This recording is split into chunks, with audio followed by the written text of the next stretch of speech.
তো মোটামুটি গতকাল কিন্তু আরও একবার এটা কনফার্মড হয়ে গেল যে শাকিব খানের আপকামিং প্রজেক্ট তুফান, যে প্রজেক্টটা কিন্তু ঈদ আল আধাতে কিন্তু মুক্তি পাচ্ছে। সো ভালো গাইজ, আমি Dipen, welcome back to my channel. So এই পার্টিকুলার ভিডিওর মধ্যে আমি কথা বলবো তুফানকে নিয়ে এবং তুফান সংক্রান্ত একটা দুর্দান্ত বিষয়কে নিয়ে কিন্তু এই ভিডিওর মধ্যে আলোচনা হবে।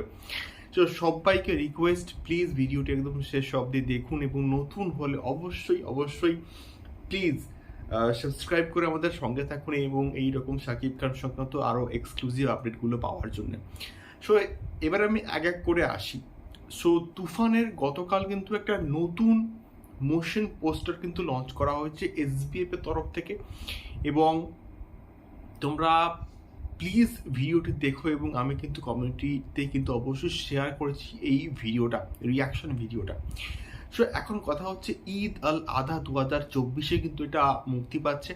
সো এক্স্যাক্টলি কোন দিনে এটা মুক্তি পাচ্ছে? সো মোটামুটি আমি একটুখানি রিসার্চ করে দেখলাম যে মোটামুটি 16 or 17 জুন কিন্তু মোটামুটি পড়ছে ঈদ আল আধা, এবং এটা মোটামুটি আমি এক্সপেক্ট করতে পারি এবং অনেকেই কিন্তু এটা বলছে যে তার ঠিক একদিন থেকে দুদিন আগে, অর্থাৎ সম্ভবত 14th of জুন, সম্ভবত 14th of জুন কিন্তু মুক্তি পেতে পারে তুফান, যেহেতু এটা ঈদ আল আধাকে টার্গেট করছে।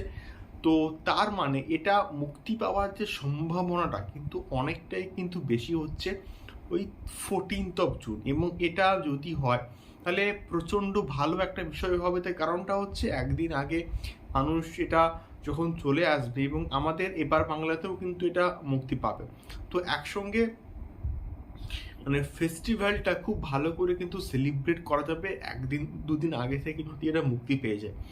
তো এটা মনে হচ্ছে যে এটা কিন্তু মুক্তি পেতে পারে 14th of জুন।